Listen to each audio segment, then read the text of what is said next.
بسم اللہ الرحمن الرحیم۔ اینک والا جن، مصنف اے حمید۔ زکوٹا جن سمندر کی موجوں پر تیرنے لگا، پھر اس نے زیبی نوف کا نعرہ لگایا اور ایک دم سمندر سے اچھلا اور ہوا میں آ کر اڑنے لگا۔ وہ سمندر کے اوپر چکر لگا رہا تھا۔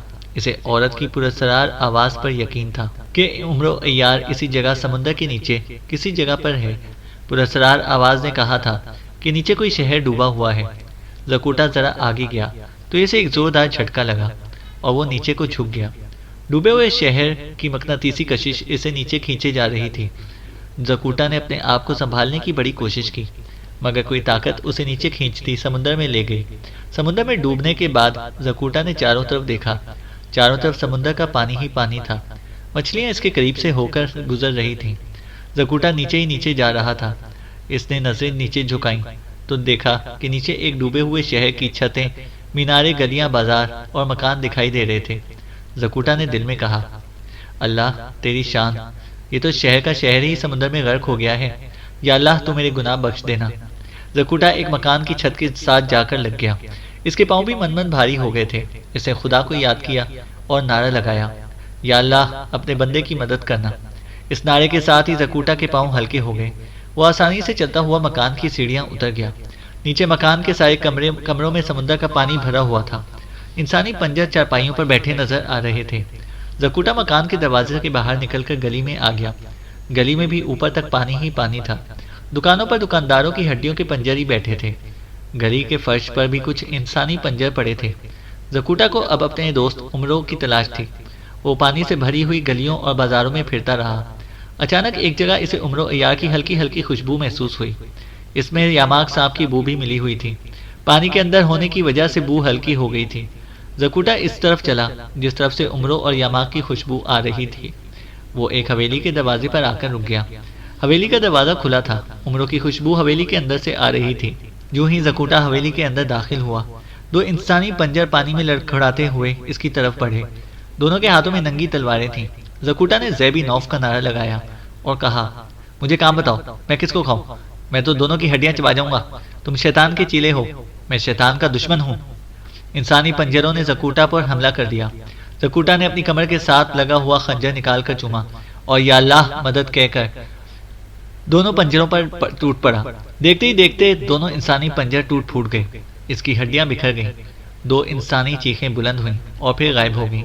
زکوٹا نے بلند آواز میں عمرو کو پکارا، عمرو بھائی تم کہاں ہو؟ میں زکوٹا ہوں۔ بند کوٹری میں عمرو کی آواز آئی، زکوٹا میں کوٹری میں ہوں۔ زکوٹا نے کوٹری کا دروازہ توڑ ڈالا۔ اندر گیا تو دیکھا کہ عمرو عیار فرش پر پڑا ہے، مگر اسے ہوش آ چکا تھا۔ وہ اٹھ کر کھڑا ہوا۔ یاماک سانپ اس کی کلائی سے لپٹا ہوا تھا۔ عمرو نے کہا، خدا کا شکر ہے کہ تم آ گئے۔ شیطانی ڈھانچوں کا جادو بڑا زبردست تھا۔ زکوٹا نے کہا، میں نے شیطانی ڈھانچوں کو ختم کر دیا ہے۔ یاماک بھائی تمہارا کیا حال ہے؟ تمہارا من کا تمہیں ملا کہ نہیں؟ یاماک صاحب نے اپنی زبان میں کہا جو زکوٹا سمجھ لیتا تھا، زکوٹا یہاں کہیں ایک بوتل ہوگی جس میں سانپ بند ہے۔ میرا من کا اسی سانپ کے منہ میں ہے۔ عمرو بولا، ہاں زکوٹا وہ بوتل یہیں کہیں ہوگی۔ تھوڑی دیر تلاش کرنے کے بعد انہیں بوتل مل گئی جس میں مردہ کالا سانپ بند تھا۔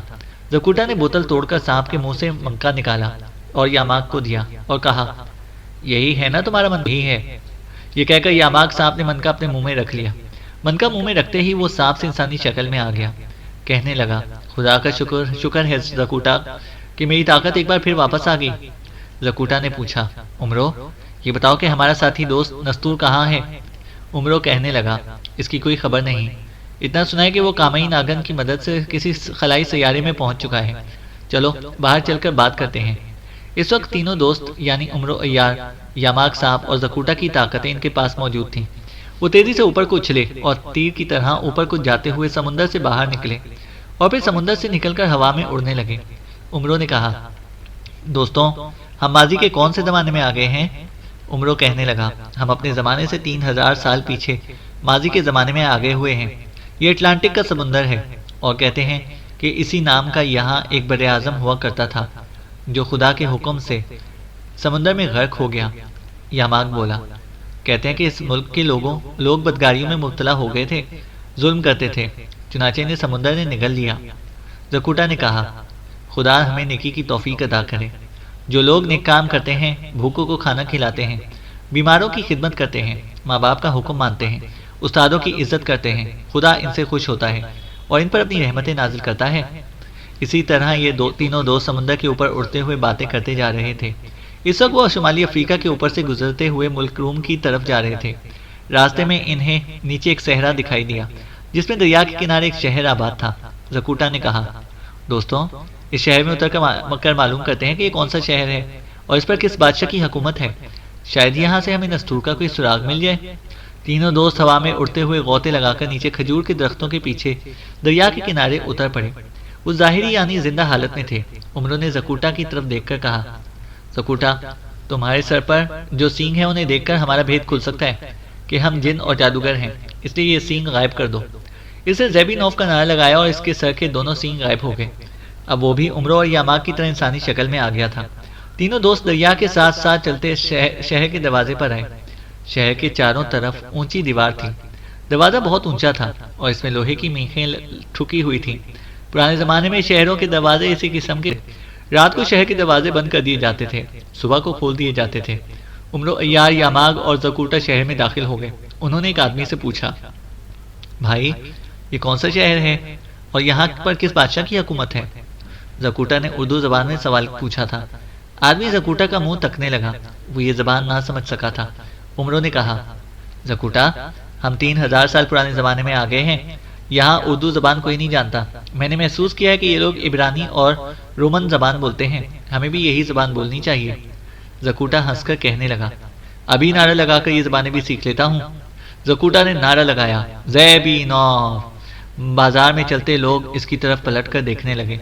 زکوٹا نے عمرو سے کہا، مجھے رومن اور عبرانی زبان آ گئی ہے، کیا تم بھی یہ زبانیں جانتے ہو؟ عمرو اور یاماگ نے کہا کہ وہ جس ملک میں جاتے ہیں وہاں کی زبان اپنے آپ انہیں آ جاتی ہے۔ تب زکوٹا نے ایک بزرگ کو دیکھا کہ لمبا چوغا پہنے ایک جگہ بیٹھا تربوز کھا رہا تھا۔ زکوٹا نے اس سے عبرانی زبان میں پوچھا، محترم، یہ کون سا شہر ہے اور یہاں پر کس بادشاہ کی حکومت ہے؟ اس بزرگ نے جواب دیا، تم پردیسی لگتے ہو، اس شہر کا نام یروشلم ہے اور یہاں پر بابل کے بادشاہ کی حکومت ہے جس نے یروشلم پر قبضہ کر رکھا ہے۔ زکوٹا نے بزرگ کا شکریہ ادا کیا اور عمرو اور یاماگ سے کہا، دوستو، یہ یروشلم کا شہر ہے جس کا ذکر ہم نے تاریخ کی کتابوں میں بہت پڑھا ہے، مگر یہ 3000 سال پرانے زمانے کا یروشلم ہے۔ چلو کسی سرائے میں چل کر ٹھکانہ بناتے ہیں اور وہاں سوچتے ہیں کہ نستور کے پاس اس کے خلائی سیارے میں کیسے پہنچا جائے۔ اس طرح یہ تینوں دوست یعنی زکوٹا، عمرو، عیار اور یاماگ، جو اب سانپ کی شکل میں نہیں بلکہ انسان کی شکل اختیار کر چکے تھے، یروشلم شہر کی ایک سرائے میں آ کر ٹھہر گئے۔ زکوٹا، عمرو، عیار اور یاماگ صاحب کو ہم یروشلم کی سرائے میں چھوڑ کر زمین سے اوپر کائنات کی بلندیوں میں اربوں خربوں میل دور پلوٹا رخ سیارے میں چلتے ہیں، جہاں نستور کامین آگن کے ساتھ خلائی لڑکی شرمین کے خلائی مکان میں رہ رہا تھا۔ خلائی لڑکی شرمین نے نستور اور کامین آگن کو خبردار کر رکھا تھا کہ وہ مکان سے باہر نہ نکلیں، کیونکہ دوزخی سیارے کی مخلوق ان کی دشمن ہے اور وہ پلوٹا رخ سیارے پر آ کر کسی نہ کسی کو اغوا کر کے لے جانے کی کوشش کرتی ہے۔ ایک روز نستور کمرے میں بند رہتے رہتے تنگ آ گیا۔ کامین آگن اس وقت مکان کی دوسری منزل کے کمرے کی کھڑکی میں بیٹھی خلائی شہر کا نظارہ کر رہی تھی۔ نستور اپنے آپ کو روک نہ سکا۔ اس نے سوچا کہ آخر میں مرد ہوں، بہادر ہوں، مجھے کوئی کیا کہے گا۔ چنانچہ وہ خلائی مکان سے چپکے سے نکلا اور شہر کے بازاروں کی سیر کرنے لگا۔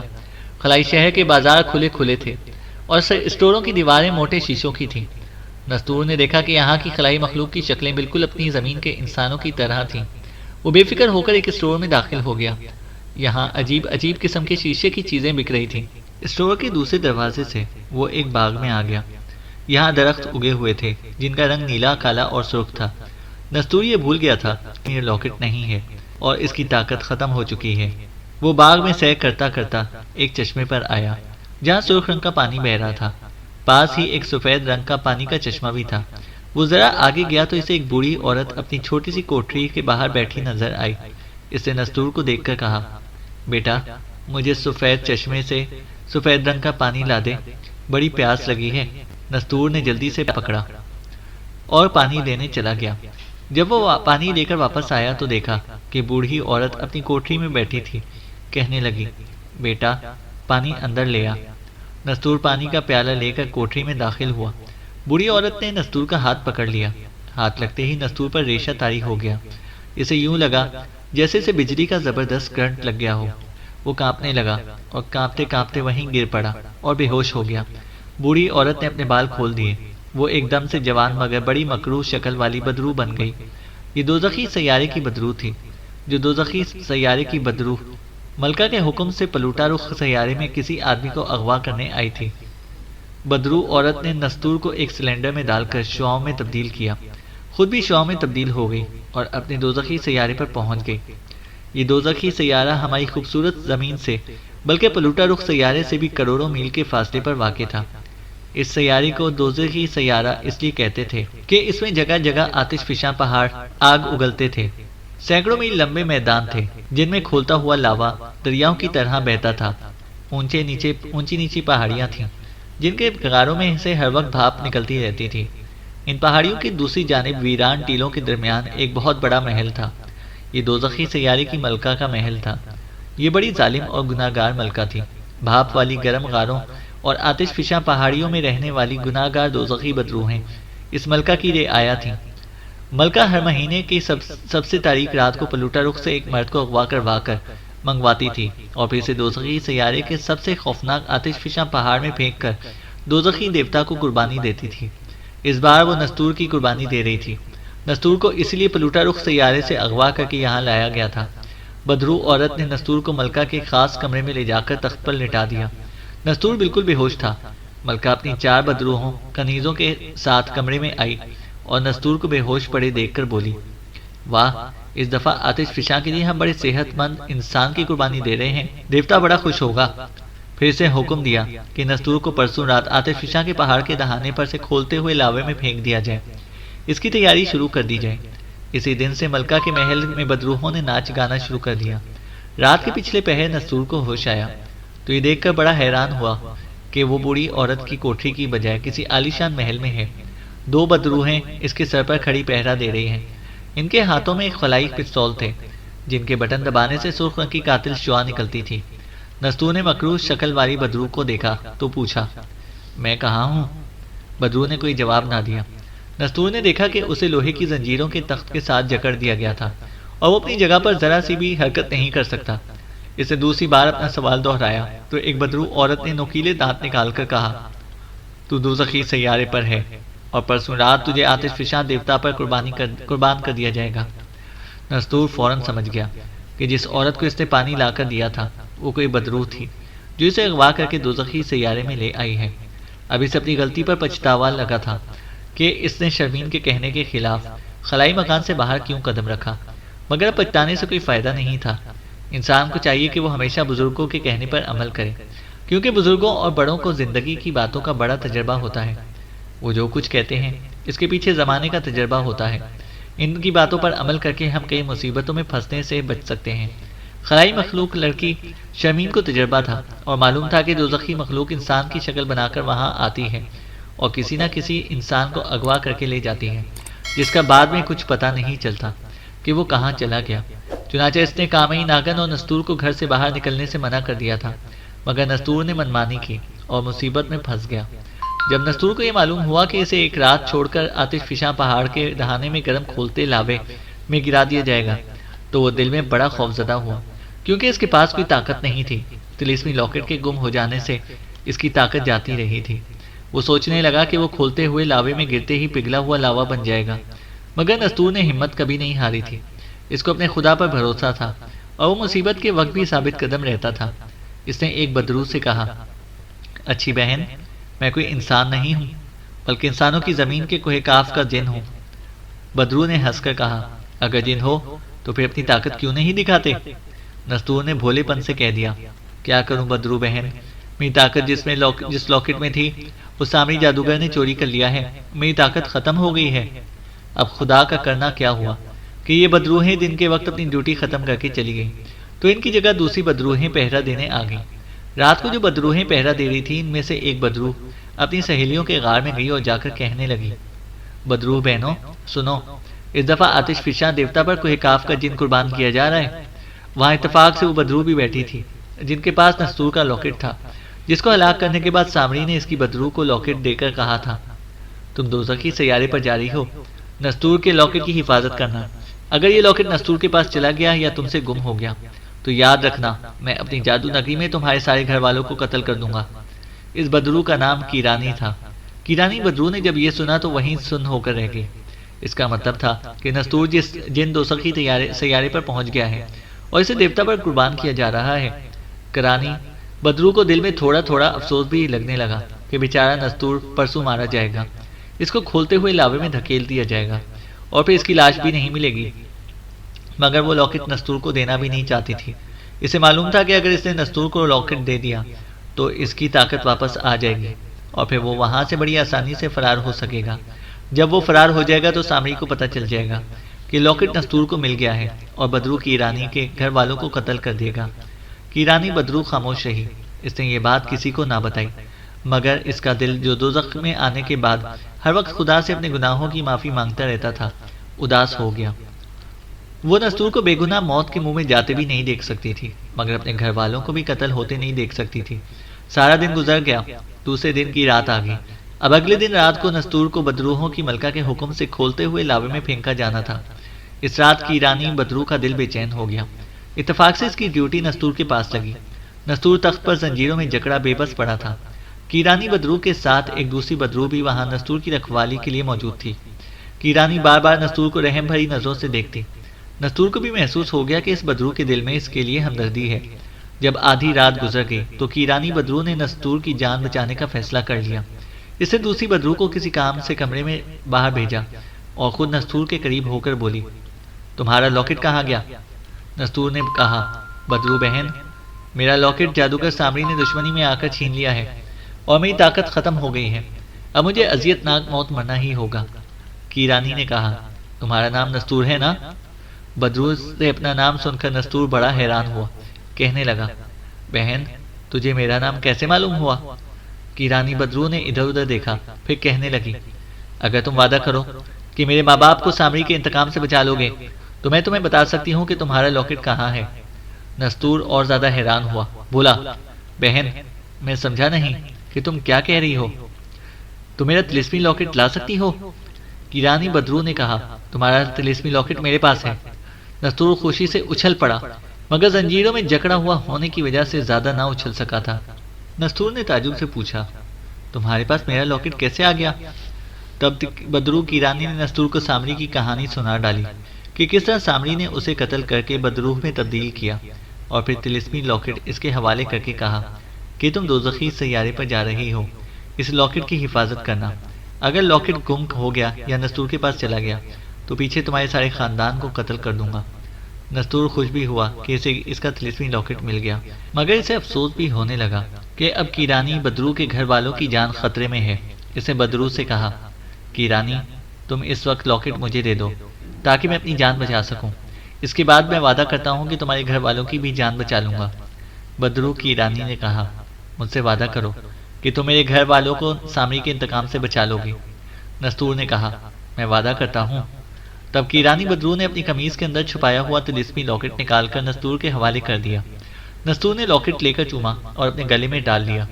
گلے میں ڈالتے ہی اس کی طاقت واپس آ گئی۔ بدرو نے کہا، میں تمہاری جان بھی بچانا چاہتی تھی اور سامری سے بدلہ بھی لینا چاہتی تھی کہ اس نے مجھے قتل کر دیا اور میری روح اس دوزخی سیارے پر بھٹکنے کے لیے آ گئی۔ نستور نے کہا، مجھے بتاؤ تم کہاں رہتی ہو تاکہ یہاں سے نکل کر میں تمہارے پاس آ جاؤں اور پھر تمہاری مدد سے سیارے پلوٹا رخ پر جانے کی کوشش کروں، کیونکہ وہاں میری بہن کامئی ناگن اور خلائی لڑکی شرمین میرے بغیر بڑی پریشان ہوں گی۔ بدرو کیرانی نے کہا، میں سب سے آخری آتش فشاں پہاڑ کے دامن میں ایک غار میں رہتی ہوں، تم وہاں پر آ جانا۔ نستور بولا، ٹھیک ہے میں وہاں پہنچ جاؤں گا، اب تم مجھ سے دور ہو کر بیٹھ جاؤ۔ بدرو کیرانی پرے ہٹ گئی۔ نستور کی طاقت واپس آ چکی تھی۔ اس نے خدا کا نام لیا اور زور سے جھٹکا دے کر لوہے کی ساری زنجیریں توڑ ڈالی۔ اس کے بعد وہ اٹھا اور غائب ہو گیا۔ دوسری بدرو دوڑ کر وہاں آئی، مگر نستور انہیں نظر نہیں آ رہا تھا۔ نستور انہیں دیکھ رہا تھا۔ پھر وہ وہاں سے باہر نکل گیا۔ اسی وقت محل میں شور مچ گیا۔ جب بدروحوں کی ملکہ کو خبر ملی کہ قربان کی جانے والا مرد یعنی نستور غائب ہو کر فرار ہو گیا ہے تو اس نے چاروں طرف اپنے غلام دوڑا دیے کہ نستور جہاں نظر آئے اسے وہیں قتل کر دیا جائے، مگر نستور ان کی پہنچ سے دور آخری آتش فشاں پہاڑی کی طرف چلا جا رہا تھا۔ اس نے دیکھا کہ جہاں آخری پہاڑی تھی وہاں نیچے اتر آیا۔ یہاں سے ایک غار کا دروازہ دکھائی دیا۔ وہ اسی غار میں داخل ہو گیا۔ اسے عورتوں مردوں کے رونے بین کرنے کی آوازیں آنے لگیں۔ وہ جانتا تھا کہ یہ دوزخی سیارہ ہے اور یہاں گناہ گار روحیں اپنے اپنے گناہوں کی سزا کاٹتی ہیں۔ وہ غار میں داخل ہوا تو ایک کوٹری میں اسے ایک روح نظر آئی جس کے ہاتھ میں چھاننی تھی۔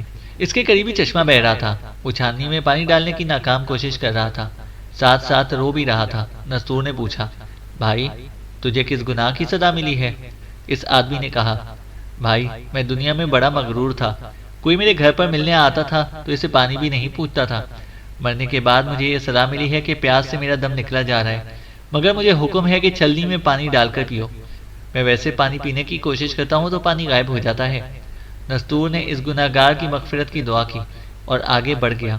دوسری کوٹری میں اس نے ایک روح کو دیکھا کہ وہ اپنی زبان کو باہر نکال کر اس میں کانٹے چبو رہا ہے اور بار بار درد سے چیخ رہا ہے۔ نستور نے پوچھا، اے گناہ گار روح، تجھے کس گناہ کی سزا ملی ہے؟ اے بھائی میں دنیا میں بڑا جھوٹ بولا کرتا تھا، مجھے مرنے کے بعد جھوٹ کی سزا ملی ہے اور میں اپنی زبان میں کانٹے چبوتا رہتا ہوں۔ نستور خاموشی سے آگے چل دیا۔ اگلی کوٹری میں ایک آدمی کی روح ترازو میں ایک پلڑے میں بیٹھی تھی۔ لوہے کا پلڑا آگ میں سرخ ہو رہا تھا۔ وہ آدمی چیخ رہا تھا، چلا رہا تھا۔ نستور نے پوچھا، اے گناہ گار روح، تجھے یہ کس گناہ کی سزا ملی ہے؟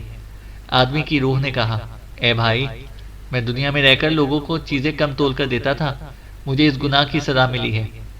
نستور نے اس آدمی کے حق میں خدا کے حضور مغفرت کی دعا کی اور آگے چلا گیا۔ اگلی کوٹری میں کیرانی بدرو اس کا انتظار کر رہی تھی۔ نستور نے کیرانی سے کہا، کیرانی یہاں میں نے بڑی روحوں کو عذاب مبتلا دیکھا ہے، مجھے یہ بتاؤ کہ تمہیں کوئی سزا نہیں ملی؟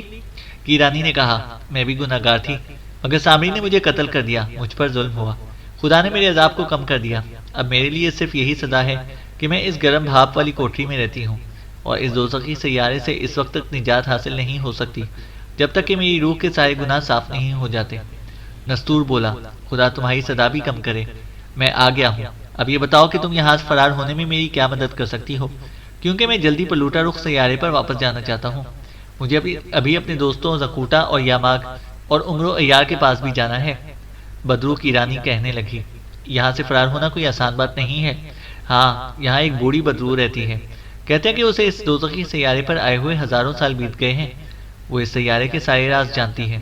چلو اس کے پاس چلتے ہیں، شاید وہ کوئی ترکیب بتا سکے، مگر اب تمہیں بڑی احتیاط سے کام لینا ہوگا کیونکہ بدروحوں کی ملکہ نے چاروں طرف تمہاری گرفتاری کا بڑا زبردست انتظام کر دیا ہوگا۔ نستور بولا، میرے پاس میری طاقت موجود ہے، وہ میرا کچھ نہیں بگاڑ سکتی۔ بدرو کی رانی نے کہا، خدا کے لیے دشمن کو کبھی کمزور نہ سمجھنا، ملکہ بدرو کے پاس بہت ساری شیطانی طاقت موجود ہے اور وہ تمہیں غائب حالت میں بھی دیکھ کر تم پر حملہ کر سکتی ہے۔ نستور کو یہ سن کر کچھ فکر لگا، مگر پھر اس نے سر کو جھٹک کر کہا، کوئی پرواہ نہیں، میرے خدا میرے ساتھ ہے، تم مجھے بوڑھی عورت کے پاس لے چلو، ہو سکتا ہے وہ مجھے یہاں سے فرار ہونے کی کوئی ترکیب بتا سکے۔ کی رانی نے کہا، میرے ساتھ باہر آؤ۔ دونوں غار سے باہر آ گئے۔ بدرو کہنے لگی، میں ہوا میں پرواز کرنے لگی ہوں، تم بھی میرے ساتھ ہوا میں اڑتے چلو، میں تمہیں بوڑھی عورت کے پاس لے چلتی ہوں۔ بدرو کی رانی نستور کو دوزخی سیارے کی دوسری طرف ایک ایسی جگہ پر لے کر گئی جہاں میدان میں سرخ رنگ کی نوکیلی چٹانیں چاروں طرف پھیلی ہوئی تھی۔ یہاں ایک نوکیلی چٹانوں کا محل تھا جس کا ایک لال برج اوپر کو اٹھا ہوا تھا۔ بدرو نے کہا، بوڑھی عورت اس لال برج میں رہتی ہے۔ وہ نستور کو لے کر برج کے اندر آ گئی۔ برج میں ایک تخت بچھا تھا جن پر بالوں والی ایک بوڑھی عورت بیٹھی ہوئی تھی، اس کے چہرے پر بے شمار جھریاں پڑی ہوئی تھیں۔ بدرو نے بوڑھی عورت کو سلام کیا اور کہا، نانی اماں، میں تمہارے پاس ایک نیک دل آدمی کو لائی ہوں جس کو بدروحوں کی ملکہ اپنے شیطانی دیوتا پر قربان کرنا چاہتی تھی، مگر میں نے اسے بچا لیا ہے۔ بوڑھی عورت نے اپنی سفید پلکیں اٹھا کر نستور کو دیکھا اور اشارے سے بیٹھنے کو کہا۔ نستور اور بدرو کی رانی بیٹھ گئے۔ بوڑھی عورت بولی، مجھے سب معلوم ہے، میں تمہیں بتانے کی ضرورت نہیں، میں یہ بھی جانتی ہوں کہ یہ نیک دل آدمی کوہ کاف کا جن نستور ہے اور اب یہ واپس اپنے دوستوں کے پاس پہنچنا چاہتا ہے۔ نستور نے کہا، نانی اماں، بس کسی طرح مجھے یہاں سے نکال کر پلوٹا رخ سیارے پر پہنچا دو تاکہ میں کامئی ناگن اور شرمین کے پاس پہنچ جاؤں۔ بوڑھی عورت نے کہا، یہ کام اتنا آسان نہیں ہے، پلوٹا رخ سیارہ یہاں سے اتنی دور ہے کہ تم اس کے فاصلے کا تصور بھی نہیں کر سکتے، مگر تم نیک دل جن ہو اور دنیا میں انسانوں اور خاص طور پر معصوم بچوں کے کام آتے ہو، ان سے محبت کرتے ہو، میں تمہاری مدد ضرور کروں گی۔ میری بات غور سے سنو، یہاں سے جنوب کی طرف چلے جانا، راستے میں 7 سمندر آئیں گے، سمندر پار کر جانا، پھر تمہیں ایک شہر نظر آئے گا، وہ پتھر کا شہر ہوگا، وہاں کے لوگ سارے کے سارے پتھر بن چکے ہیں۔ وہاں آدھی رات کو ایک روح آ کر آواز لگاتی ہے کہ کوئی زندہ ہے تو مجھ سے بات کرے، تم اس کو میرا سلام کہنا، وہ روح تمہاری مدد کرے گی۔ اب جاؤ، تمہارا میرے پاس زیادہ دیر ٹھہرنا مناسب نہیں۔ نستور اور بدرو کی رانی بوڑھی کا عورت کا شکریہ ادا کر کے لال برج سے نکل آئے۔ باہر آنے کے بعد بدرو کی رانی کہنے لگی، نستور، اب آگے تم اکیلے ہی سفر کرو گے، اپنا وعدہ یاد رکھنا۔ تمہیں سامری کی جادو نگری میں جا کر میرے باپ اور بہن بھائیوں کو سامری جادوگر کے انتقام سے بچانا ہوگا اور انہیں وہاں سے نکال کر اپنی دنیا میں پہنچانا ہوگا۔ نستور نے کہا، مجھے اپنا وعدہ یاد ہے کی رانی، تم فکر نہ کرو، میں سب سے پہلے یہی کام کروں گا۔ اتنا کہہ کر نستور کی رانی سے جدا ہو گیا۔ وہ فضا میں جنوب کی طرف پرواز کرنے لگا۔ سارا دن ساری رات وہ اڑتا رہا۔ اس نے 7 سمندر پار کر لیے۔ تیسرے دن اسے سمندر سے دور ایک شہر دکھائی دیا۔ وہ نیچے اتر آیا، کیا دیکھتا ہے کہ بازار کھلے ہیں مگر لوگ سارے پتھر بن گئے ہوئے ہیں۔ جو چل رہا تھا وہیں پتھر کا ہو گیا۔ جو دکاندار دکان پر بیٹھا ترازو میں سودا تول رہا تھا وہ اسی طرح وہیں پتھر بن گیا۔ ایک عورت پانی کی سراہی کندھے پر اٹھائی جا رہی تھی، وہ بھی وہیں پتھر کے بت میں تبدیل ہو گئی تھی۔ نستور شہر کے بازاروں گلیوں میں پھرنے لگا۔ اسے کسی طرح دن گزارنا تھا۔ وہ ایک مکان کی چھت پر آ کر بیٹھ گیا۔ جب رات گہری ہو گئی اور ہر طرف تاریکی چھا گئی تو نستور کو ایک آواز سنائی دی۔ آواز دور سے آ رہی تھی۔ آہستہ آہستہ آواز قریب آ گئی۔ کوئی پکار پکار کر کہہ رہا تھا، اس پتھروں کے شہر میں اگر کوئی زندہ ہے تو سامنے آئے، اس پتھروں کے شہر میں کوئی زندہ بچ گیا ہے تو سامنے آئے۔ نستور چھت سے نیچے اتر کر نیچے آ گیا اور اسی طرف چلا جدھر سے آواز آ رہی تھی۔ اس نے دیکھا کہ اندھیرے میں ایک آدمی گلی کے باہر کھڑا ہے۔ اس کے ہاتھ میں جلتا ہوا چراغ ہے اور وہ آواز لگا رہا ہے۔ نستور اس کے قریب جا کر بولا، بھائی، اس شہر میں ایک میں ہی زندہ انسان ہوں، مجھے بتاؤ میں تمہاری کیا خدمت کر سکتا ہوں؟ چراغ والے آدمی نے نستور کو گھور کر دیکھا اور بولا، کیا تمہیں لال برج والی عورت نے بھیجا ہے؟ نستور نے کہا، تم نے خوب پہچانا بھائی، ہاں، مجھے اسی بزرگ خاتون نے تمہارے پاس بھیجا ہے اور میں یہاں سے فرار ہو کر سیارہ پلوٹا رخ میں جانا چاہتا ہوں، برائے خدا میری مدد کرو۔ چراغ والا آدمی چپ ہو گیا، کچھ دیر سوچتا رہا، پھر بولا، میرے پیچھے پیچھے چلے آؤ۔ وہ آدمی نستور کو لے کر جنگل میں گیا۔ یہاں ایک جگہ لوہے کا ایک بہت بڑا گول سا سلنڈر کھڑا ہوا تھا۔ اس آدمی نے نستور سے کہا، اس سلنڈر میں داخل ہو جاؤ، یہ سلنڈر ایک راکٹ ہے جو تمہیں سیارہ پلوٹا رخ میں پہنچا دے گا، مگر ایک بات کا خیال رکھنا کہ راستے میں اس راکٹ کا دروازہ یا کھڑکی بالکل نہ کھولنا، اگر تم نے کھڑکی کھول دی تو پھر قیامت تک تم خلاؤں میں بھٹکتے رہو گے۔ نستور نے وعدہ کیا کہ وہ کھڑکی یا دروازہ بالکل نہیں کھولے گا۔ چراغ والے آدمی نے نستور کو راکٹ کے اندر چلے جانے کا اشارہ کیا۔ نستور راکٹ میں داخل ہو گیا۔ یہ ایک چھوٹا گول راکٹ تھا مگر اس کے اندر بیٹھنے اور لیٹنے کی کافی جگہ تھی۔ ایک کرسی پڑی تھی، دیواروں پر ڈائل لگے ہوئے تھے۔ چراغ والے آدمی نے باہر سے آواز دے کر کہا، اندر کسی چیز کو ہاتھ بھی نہ لگانا، یہ راکٹ میں نے سیٹ کر دیا ہے، یہ تمہیں ٹھیک پلوٹا رخ سیارے پر پہنچا دے گا۔ اس کے ساتھ ہی چراغ والے آدمی نے باہر سے کوئی بٹن دبایا، راکٹ کے نیچے سے زبردست شعلہ نکلا۔ راکٹ کو ایک دھچکا لگا اور وہ نستور کو لے کر اوپر ہی اوپر اٹھتا چلا گیا۔ راکٹ کی رفتار تیز ہوتی جا رہی تھی، یہاں تک کہ وہ دیکھتے ہی دیکھتے دوزخی سیارے کے کشش کے حلقے سے باہر نکل کر خلا میں داخل ہو گیا۔ خلا میں داخل ہونے کے بعد راکٹ کی رفتار روشنی کی رفتار جتنی ہو گئی، یعنی اب یہ راکٹ 1,86,000 میل فی سیکنڈ کی رفتار سے خلا میں جا رہا تھا، جو کہ روشنی کی رفتار ہوتی ہے۔ نستور بڑے اطمینان سے راکٹ کی سیٹ پر بیٹھا ڈائلوں پر مختلف سوئیوں کو حرکت کرتا دیکھ رہا تھا، جو رفتار خلا میں وائلٹ اور الٹرا وائلٹ لہروں کی موجودگی کو ظاہر کر رہی تھی۔ اب کوئی شام نہیں تھی، کوئی دن نہیں تھا، کوئی رات نہیں تھی، یہ خلا تھا اور خلا میں وقت نہیں ہوتا، وقت رک جاتا ہے، نہ سورج نکلتا ہے نہ سورج غروب ہوتا ہے، نہ دن چڑھتا ہے نہ رات پڑتی ہے۔ نستور نے شیشے میں سے باہر دیکھا، چاروں طرف گہری تاریکی ہی تاریکی تھی۔ اس تاریکی میں نیچے اوپر آگے پیچھے سارے خلا میں سیارے آگ کے انگاروں کی طرح دہکتے دکھائی دے رہے تھے، مگر یہ ستارے ایک دوسرے سے کروڑوں میل کے فاصلے پر تھے۔ نستور اللہ تعالیٰ کی شان دیکھ کر حیران ہو رہا تھا۔ اچانک نستور کو باہر کامئی ناگن اور زکوٹا جن کی شکلیں نظر آئیں۔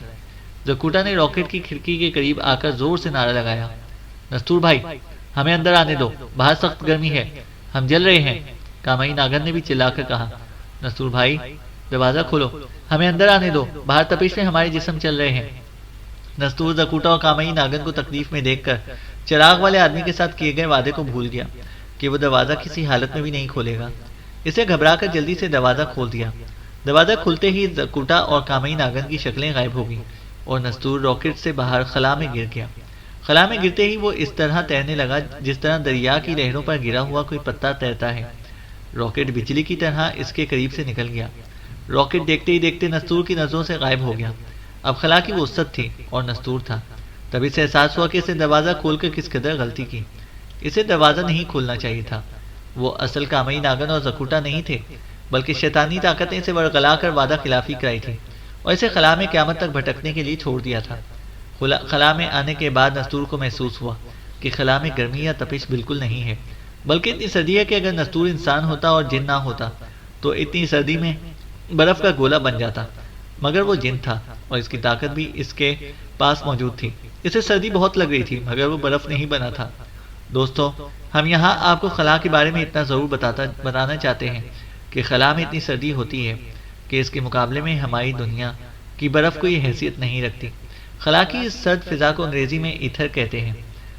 ہماری زمین کے ارد گرد جو خلا ہے اسے بھی ایتھر کہتے ہیں، اور وہاں بھی اتنی سخت سردی ہے کہ ہماری زمین جب سورج سے جدا ہو جانے کے بعد آگ کا گولا تھی تو خلا کی اسی سردی نے اس آگ کو اربوں سال کے بعد ٹھنڈا کر کے پگھلے ہوئے لاوے میں تبدیل کیا تھا۔